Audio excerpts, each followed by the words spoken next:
మొత్తం ఉస్తాద్ భగత్ సింగే అనమాట. And advance congratulations చెప్పేస్తూ డైరెక్టర్ హరీష్ శంకర్ గారికి మైకి చేస్తున్నాను నేను. స్నేహితులందరికీ, మీడియా మిత్రులందరికీ నా హృదయపూర్వక అభినందనలు. సంతోషం, చాలా కాలం అయింది మనం అందరం ఇలా కలిసి. So first of all very happy. రేపు ఉగాది, అది కాస్త ఉస్తాద్ ఉగాదిగా మారబోతుంది. ముందుగా ఈ నూతన సంవత్సరం సందర్భంగా మనందరి కెరీర్లో మనందరి పర్ఫార్మెన్సు ఈ సంవత్సరం బద్దలైపోవాలని మనస్ఫూర్తిగా కోరుకుంటున్నా. మీ అందరికీ బాగుండాలి. సినిమా చాలా ఇంటర్వ్యూలో చాలా మ్యాటర్ చెప్పాను. నాకు తెలిసి ఒక ఒక ఒక బిగ్ స్టార్ కమర్షియల్ ఎంటర్టైనర్ వచ్చి చాలా కాలమైంది నా ఫీలింగ్. లాస్ట్ కమర్షియల్ ఎంటర్టైనర్ మీకు ఎవరికైనా గుర్తుందా? చాలా కాలం అయింది. మా తమ్ముడు అనిల్ బ్లాక్ బాస్టర్ కొట్టాడు, మనశంకర వరప్రసాద్. కమర్షియల్ ఎంటర్టైనర్ తో పాటు it's more of a family entertainer అని నా ఫీలింగ్. అందుకు నేను అంటున్నా, ఒక స్టార్ హీరో అన్ని హంగులతో వచ్చిన సినిమా, కేవలం ఫ్యాన్స్ మాత్రమే కాకుండా సాధారణ ప్రేక్షకుడు కూడా ఎంజాయ్ చేసే సినిమా వచ్చి చాలా కాలం అయింది అని నా ఫీలింగ్. ఫుల్ పెచ్డ్గా పాటలు, డ్యాన్సులు, డైలాగులు, వీళ్ళతో పాటు ఉండే ఒక హీట్ కాన్వర్జేషన్స్, లవ్ స్టోరీసు, అందులో ఒక entertainment. When I say entertainment only comedy కాదండి. ఎంటర్టైన్మెంట్ అన్నప్పుడు solid action sequences, solid dialogues, at the same time ఒక అడ్రలిన్ రష్ ఇచ్చే మూమెంట్స్. డెఫినెట్గా మిగతా సినిమాలకు ఉన్న రేట్లు మనకి ఇక్కడ తెలంగాణలో రాలేదు. కాబట్టి ఇది ఏ రికార్డులు కొడుతుంది, ఎంత కలెక్ట్ చేస్తుంది, ఒక రూపాయి ఎక్కువ చేస్తుంది తక్కువ చేస్తుంది అనేది నేను చెప్పలేను. ఖచ్చితంగా ఒక విషయం మట్టుకు చెప్పగలుగుతున్నా, సినిమా చూసిన తర్వాత ఇలాంటి సినిమా వచ్చి చాలా కాలమైంది, ఇంత ఎంటర్టైనింగ్ సినిమా వచ్చి చాలా కాలమైందని చెప్పి పవన్ కళ్యాణ్ గారిని మనస్ఫూర్తిగా తృప్తిగా ఆయన నుంచి ఏమేమి కోరుకుంటారో, హెయిర్ స్టైల్ నుంచి డ్యాన్సెస్ వరకు, డైలాగ్స్ వరకు, ఆయన మాడ్యులేషను, ఆయన సెన్స్ ఆఫ్ హ్యూమరు, ఒక ఫుల్ ప్లెడ్జ్డ్ పవన్ కళ్యాణ్ గారి సినిమా. నేను ఆ రికార్డు ఈ రికార్డు ఇవన్నీ మనసులో పెట్టుకోలేదు, ఎందుకంటే అది రిలీజ్ డేట్లు బట్టి ఉంటుంది. మనం ఓడి ధరిస్తే దయ్యం ఓడి తెలిసింది అన్నట్టు మేము మార్చ్ 26th రావాల్సింది, 19th రావాల్సి వచ్చింది. సో ఆ రిలీజ్ డేట్ని బట్టి సంక్రాంతికి వస్తే ఒక రెవెన్యూ, సమ్మర్కి వస్తే ఒక రెవెన్యూ, మిగతా ఏ సినిమా లేకపోతే ఒక రెవెన్యూ. ఆ రికార్డ్స్ అంటే ఎంత కలెక్ట్ చేస్తుంది అనేది మన చేతిలో లేదు. ఎంత ఖర్చు పెట్టి తీయగలుగుతాం, ఎంతలో తీయగలుగుతాం అనేది డైరెక్టర్ చేతిలో ఉంటుంది. ఆ విషయంలో నేను 100% సక్సెస్ అయ్యాను. చాలా ఫాస్ట్గా ఎక్కడ వేస్టేజీ లేకుండా ఈ సినిమా తీయడం జరిగింది. నా unedited length, first half edit చేయకముందు వచ్చిన లెంత్ 1 hour 19 minutes. అందులోంచి కొంచెం ఎక్స్ట్రా ఎంజీస్ అయ్యి ఒక 5 నుంచి 7 నిమిషాలు తీసేసి ఫస్ట్ హాఫ్ రెడీ చేసాం. అలాగే సెకండ్ హాఫ్ కూడా అంతే, ఇంచుమించు ఒక 125 వరకు వచ్చింది. దాన్ని కూడా ఒక 119, 120. అంటే నాకు చాలా చాలా చాలా తక్కువ ఎడిటింగ్ పని అనమాట. సో అంత కాంపాక్ట్గా ఇండస్ట్రీ ఉన్న పరిస్థితుల్లో ప్రొడ్యూసర్లు ఎదుర్కొంటున్న సమస్యలను దృష్టిలో పెట్టుకొని చాలా ప్రీ ప్లాన్డ్గా, ఎందుకంటే ఇంత ప్లాన్డ్గా చేయడానికి మా మెయిన్ బలం ఏంటంటే పవన్ కళ్యాణ్ గారు. ఎందుకంటే ఆయన పొలిటికల్ షెడ్యూల్స్ అన్నీ ఆన్ టైం జరగాలి కాబట్టి మన దగ్గర ఒక అవర్ అటు అయినా, ఒక 1 day ఇటు అయినా సరే మొత్తం ఒక చైన్ రియాక్షన్ లాగా, ఒక బటర్ఫ్లై ఎఫెక్ట్ లాగా మిగతా అన్నీ దెబ్బతింటాయి. కాబట్టి ప్రాపర్గా టైం ఇచ్చేవాళ్ళు. మార్నింగ్ 7 o'clock అంటే 7 o'clock ముందే చెప్పేసేవాళ్ళు, అదే టైంకి వచ్చేవాళ్ళు. లేదు ఇవాళ మధ్యాహ్నం 2 గంటల తర్వాతే వస్తారు అంటే 2 గంటల తర్వాతే వచ్చేవాళ్ళు. సో దాని మూలంగా ఆయన రాగానే ఎంత ఫాస్ట్గా ఆయన వర్క్ ఫినిష్ చేయొచ్చు అన్న దిశగా మేము చాలా ప్రీ ప్లాన్డ్గా చేసుకున్నాం. కాబట్టి అట్ ది సేమ్ టైం నేను చాలాసార్లు చెప్పాను, మళ్ళీ చెప్తున్నాను, మైత్రి వాళ్ళు ఎలా ఉంటారంటే, సార్ ఇది కావాలి, ఇలా ఈ సెటప్ అనుకుంటున్నా, లేకపోతే ఇది అనుకుంటున్నా అంటే ఫస్ట్ క్వశ్చను ఎంత కావాలి అంటారు, అంతే. అంతే తప్ప ఎందుకు కావాలి అని అడగరు. ఇలాంటి ప్రొడ్యూసర్లని కాపాడుకోవడం, ఇలాంటి ప్రొడ్యూసర్లు 10 కాలాల పాటు ఇండస్ట్రీలో ఉండడం, వీళ్ళు మరిన్ని సినిమాలు తీయడం అనేది ప్రతి డైరెక్టర్ బాధ్యత, నా స్ట్రాంగ్ ఫీలింగు.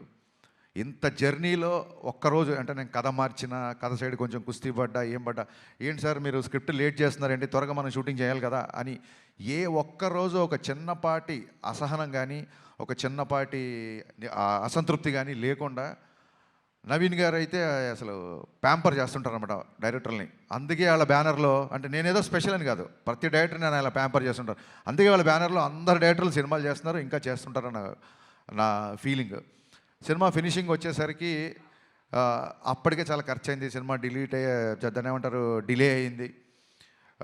ఈ ఈ ప్రాసెస్లో సాంగ్స్కి అంత ఖర్చు పెట్టడం అనేది అసలు సహజంగా ఎవరు ఒప్పుకోరు. నేను 500 మంది డ్యాన్సర్స్తో అనుకుంటున్నాను సార్, ఎత్తరా కాలర్ రాగానే కొంచెం ఫస్ట్ థియేటర్లోకి జనాలు రాగానే కొంచెం బాగుండాలి సార్ అంటే 1500 డ్యాన్సర్లు ఇచ్చారు. నేను మామూలు సెట్ అడిగితే వాళ్ళ కెరీర్లోనే మైత్రి మూవీ మేకర్స్లోనే ఎవరు అయినంత పెద్ద సెట్ వేసి ఇచ్చారు. సార్ చాలా రోజుల తర్వాత పవన్ కళ్యాణ్ గారు డ్యాన్స్ చేస్తున్నారు, పవన్ కళ్యాణ్ గారిని చూడాలంటే మరి ఆ సెటప్ కూడా అలాగే ఉండాలి కదా సార్ అని చెప్పి దేక్లేంగే సాలా కానీ ఎత్తరకాల 2 సాంగ్స్ కానీ నేను అడిగిన దానికంటే ఎక్కువ ఇచ్చారు. నవీన్ గారు, sincere my heart felt thanks అండి. మీరు లేకపోతే, రవి గారు లేకపోతే ఈ సినిమా ఇలా అయితే వచ్చేది కాదు. అంటే ఆయన ఏదో నన్ను పొగుడుతుందని ఆయన పొగుడుతున్నాను కాదు, కానీ అసలు ప్రొడ్యూసర్లో చేయాల్సిన పనిలో 90% ఈయన ప్రొడ్యూసర్ లాగానే బిహేవ్ చేస్తారు. అంటే maybe confidence on himself or confidence on నేను పవన్ కళ్యాణ్ గారి సినిమా, హరిశంకర్ సినిమా చేస్తున్నాను, కానీ he demands and he make sure that there is no wastage అని. మాకు ఏదైనా ఒక 5% కానీ 95% ఆయనే కంట్రోల్ చేయాలి. హీజ్ ఎ ప్రొడ్యూసర్ డైరెక్టర్, అది 100% ట్రూ. థ్యాంక్ యూ అండి. Thank you sir. Thank you sir. ఇంకా రవి గారు, నవీన్ గారు తర్వాత అంత ఇదిగా డైరెక్టర్తో ట్రావెల్ అయ్యే ప్రొడ్యూసర్ మా రవి గారు. సో అమ్మ నాన్న బ్యాలెన్స్డ్గా ఉంటే ఒక కుటుంబం ఎంత ఆనందంగా ఉంటుందో, రవి గారు నవీన్ గారు అంత బ్యాలెన్స్డ్గా ఉంటారు కాబట్టే మైత్రి కుటుంబం ఇవాళ ఇన్ని విజయాలు సాధించిందని నా ప్రగాఢ నమ్మకం. రవి గారు అయితే అసలు 2 గంటలకు ఫోన్ చేస్తారు, 3 గంటలకు ఫోన్ చేస్తారు, మార్నింగ్ ఫోన్ చేస్తారు. రవి గారు అన్నీ చాలా ఆడ్ టైమింగ్స్ ఉంటాయి. ఆయన ఎప్పుడు పడుకుంటారో నాకు అర్థం కాదు. ఎనీ టైం అవైలబుల్ ఉంటారు. రవి గారు మోర్ దెన్ బ్రదర్. అంటే నాకు ఒక ఎమోషనల్ బాండింగ్ ఉంది అంటే అది మా రవి గారితోనే. So thanks. మైత్రి సంస్థ గురించి ఎంత చెప్పినా తక్కువే. థ్యాంక్ యూ సో మచ్ అండి మళ్ళీ వన్స్ అగైన్. ఇకపోతే లాస్ట్ మినిట్లో ఒక హీరోలాగా ఎంటర్ అయిన మా బావకి, తమన్కి మనస్ఫూర్తిగా కృతజ్ఞతలు చెప్తాను. ప్రీపోన్ అయిన తర్వాత నా సైడ్ నుంచి ఏం లేదు, నేను ఒకసారి వెళ్ళి అడుగుతాను. మనం అడుగుదాం సార్, మనం ఆల్రెడీ తను చాలా లాస్ట్ మినిట్లో తీసుకొచ్చాము. మళ్ళీ ప్రీపోన్ అవుతున్నప్పుడు నేను, నవీన్ గారు, రవి గారు తమన్ దగ్గరికి వెళ్ళాము. ఇలా డిస్ట్రిబ్యూటర్లు, ఎగ్జిబ్యూటర్లు అందరూ ప్రీపోన్ చేద్దాం అంటున్నారు, నీకు అసలే చాలా తక్కువ టైం ఇచ్చాను, అందులోంచి ఇంకో 1 వీక్ వచ్చేస్తాను. ఎందుకంటే 19th సినిమా రిలీజ్ అవ్వాలంటే ప్రింట్ చూడడానికి 19th, కానీ తమనికి ఇంకో 3 రోజులు తక్కువే ఉంటుంది. ఓవర్సీస్కి అతని డెడ్ లైన్ వచ్చేసి 16వ తారీఖే. సో నేను టెన్షన్ పడిపోయా. ఫస్ట్ మామూలుగానే 26th అనుకున్నాం, 19th అంటే 19th కదా, 26th కల్లా సౌండ్ రెడీ అయిపోయి ఓవర్సీస్కి వెళ్ళిపోవాలి. చాలా తక్కువ టైం, ఆల్మోస్ట్ 12-13 రోజులు టైము. బాబా నాకైతే నీ చాయిస్తో వెళ్దాం అనుకుంటున్నాను, నేను నువ్వు చెప్పు నీ కంఫర్ట్ అన్నప్పుడు ఆయన ఒక్క సెకండ్ కూడా ఆలోచించలే మావాడు. ఓకే చేసేద్దాం, ఏముంది ఇంకో 2-3 గంటలు ఎక్కువ కష్టపడదాం అన్నాడు. Thank you Baba, hats off. 10-12 రోజుల్లో ఇంత పెద్ద భారీ కమర్షియల్ సినిమాకి పాటలు అంటే అయిపోయింది, ఫైట్లు, ఎంటర్టైన్మెంట్ పోనీ అంటే ఒకటే జోన్లో ఉండే సినిమా కాదు ఇది. రకరకాల ఎమోషన్స్, విలన్తో ఉన్నప్పుడు ఒక సీరియస్నెస్, యాక్షన్ సీక్వెన్సెస్, రాశిగన్నతో వచ్చే ఎంటర్టైన్మెంట్, శ్రీలీల గారి క్యారెక్టరేషన్, అన్ని ఎమోషన్స్ ఉన్న సినిమాకి బ్యాక్గ్రౌండ్ స్కోర్ కేవలం 12-13 రోజుల్లో కొట్టేసాడండి. నిన్న చూసిన తర్వాత తమన్ పర్ఫార్మెన్స్ బద్దలైపోయిందని బయటకు వస్తారు. ఫస్ట్ సినిమాల నుంచి బయటకు వచ్చినప్పుడు తమన్ గురించే మాట్లాడుకుంటారు. ఇందులో నాకు ఏ మొహమాటం లేదు, తమన్ గారి గురించే మాట్లాడుకుంటారు first. Thank you Baba, thank you, so sweet of you. లైఫ్లో నువ్వు చేసిన ఈ మేలు, నీ సహాయం, నా రైట్ టైంలో నా పక్క నిలబడి నాకు ఇచ్చిన ఈ ధైర్యం నేను జీవితంలో ఎప్పుడు మర్చిపోలేను. Love you boss, love you. ఇకపోతే మా శ్రీలీల అండ్ రాశికన్న గారు, మేము శ్రీలీలతో షూటింగ్ చేసినప్పుడు అప్పటికి ఇంకా మేము ఆ క్యారెక్టరేషన్ రాశికన్న అనుకోవాలా, ఆవిడ ఊరికి ఆల్ ది బెస్ట్ చెప్తామని సెట్కి వచ్చారు ఏది బిఫోర్ ఎలక్షన్స్. వచ్చినప్పుడు మనం పనిచేయాలి హరీష్ అంటే, యా రాశి మనం కూడా పనిచేయాలి అని చెప్పి ఇద్దరం అనుకున్నాము. మేబీ తన మేనిఫెస్టేషన్ నా మేనిఫెస్టేషన్ తెలీదు. 2.5 సంవత్సరాల తర్వాత అనుకోకుండా ఆ క్యారెక్టర్కి మళ్ళీ రాశికన్న గారు వచ్చారు. సో అన్నీ కుదిరినాయండి. ఇంకా శ్రీలీల గారి గురించి మొన్నే చెప్పాను నేను, చాలా చాలా చాలా ఇంటెలిజెంట్. మిగతా విషయాలు ఆవిడ గురించి ఎవరిని అడిగితే నేను Q&Aలో చెప్దాం అనుకుంటున్నాను.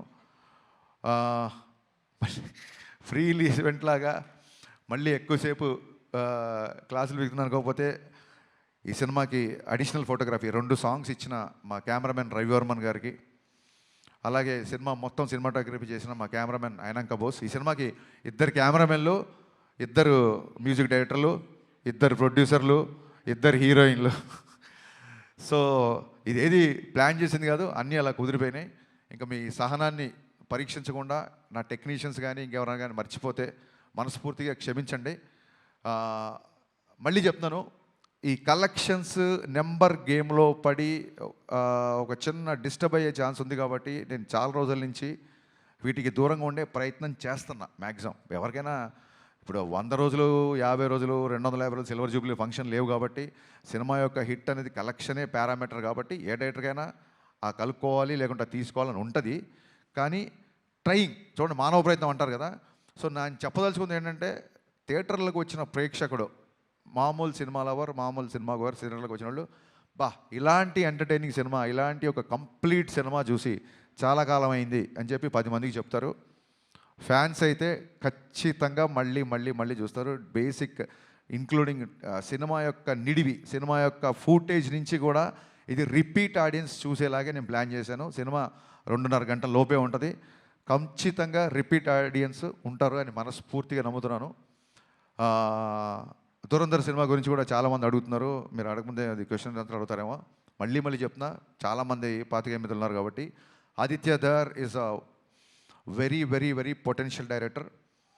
అండ్ ఒక not only Dhurandhar, Uri cinema నుంచి been great admirer of his work. And వాళ్ళ జోనర్ వేరు, మన జోనర్ వేరు. So I feel it is not a competition of cinema from 19th Ugadi. It is going to be the celebration of cinema. Thank you so much. Thank you so much Harishankar garu. మీకు ఉస్తాద్ ఉగాదికి ముందుగానే happy Ustaad Ugadi. And prepone right టైంకి అయిందండి ఇది. Ugadi start Bhagat Geetha Bhagat చూడండి. Thank you. కాదు, Ugadi starts with U కదా. No, Ustaad Ugadi U by A. మామూలుగా ఉగాది తో- రాసేటప్పుడు స్పెల్లింగ్ లో యూ కదా. యూ. ఉస్తాద్ యూ. మీరు అన్లిమిటెడ్ అల్ట్రా అమేజింగ్ సక్సెస్ అందుకోవాలని మనస్ఫూర్తిగా కోరుకుంటున్నాము.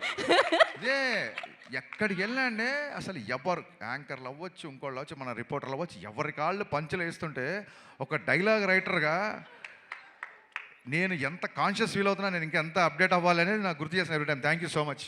Thank you. Will start Q&A session అండి. For that